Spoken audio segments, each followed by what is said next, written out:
गरीबी ने उसे रोका नहीं बल्कि लड़ना सिखा दिया।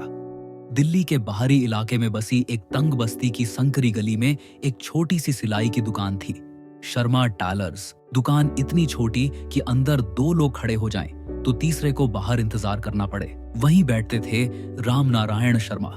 दिन भर सिलाई मशीन चलाते, रात को कपड़ों की डिलीवरी करते। उनकी उंगलियों में सुई के निशान थे, आंखों पर मोटा चश्मा और चेहरे पर थकान के बावजूद एक शांत मुस्कान। उनकी बेटी थी आर्या। आर्या 17 साल की थी, 12वीं में पढ़ती थी और उसके सपने उस गली से कहीं बड़े थे। वह अक्सर छत पर बैठकर सामने दिखती मेट्रो लाइन को देखती और सोचती, एक दिन मैं भी इस शहर में अपनी पहचान बनाऊंगी।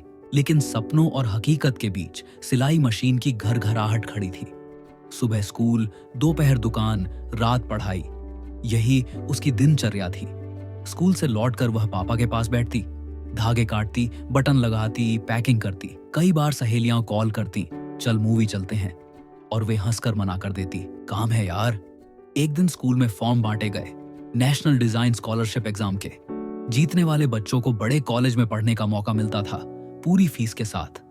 आर्या की आंखें चमक उठी, पापा मैं ये एग्जाम देना चाहती हूँ, फीस कितनी है? 2000। कुछ सेकंड चुप्पी रही। मशीन बंद थी, पर जैसे आवाज अब भी गूंज रही हो। दे देंगे, उन्होंने धीरे से कहा। सपने रुकने नहीं चाहिए। उस रात आर्या ने देखा, पापा ने अपना पुराना मोबाइल बेच दिया। तैयारी शुरू हुई, लेकिन आसान नहीं था। घर छोटा, शोर बहुत, काम भी। वह सुबह 5 बजे उठकर पढ़ती, यूट्यूब से लेक्चर देखती, पुराने पेपर हल करती। कई बार नींद में सिर किताब पर गिर जाता। एग्जाम वाले दिन उसने माँ का पुराना दुपट्टा पहना। लकी है, माँ ने कहा।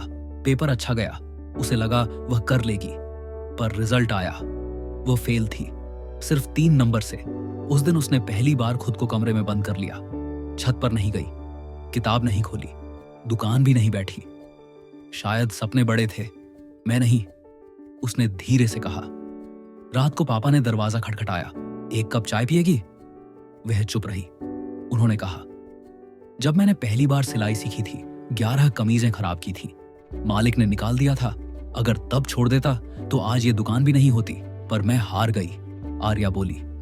नहीं, पापा मुस्कुराए, तुझे तरीका मिला है, कैसे जीतना है। अगले दिन से उसने फिर शुरुआत की, लेकिन इस बार अलग तरह से। उसने अपनी कमजोरी लिखी, time management, sketch speed, concept clarity. उसने एक प्लान बनाया, मोबाइल कम, प्रैक्टिस ज्यादा, हर रविवार मॉक टेस्ट। अब वह सिर्फ पढ़ नहीं रही थी, लड़ रही थी। इसी बीच एक और झटका लगा, माँ बीमार पड़ गई, दुकान का काम बढ़ गया। कई दिन आर्या को पूरा दिन मशीन पर बैठना पड़ता। एक रात उसने थक कर कहा, शायद इस साल नहीं हो पाएगा।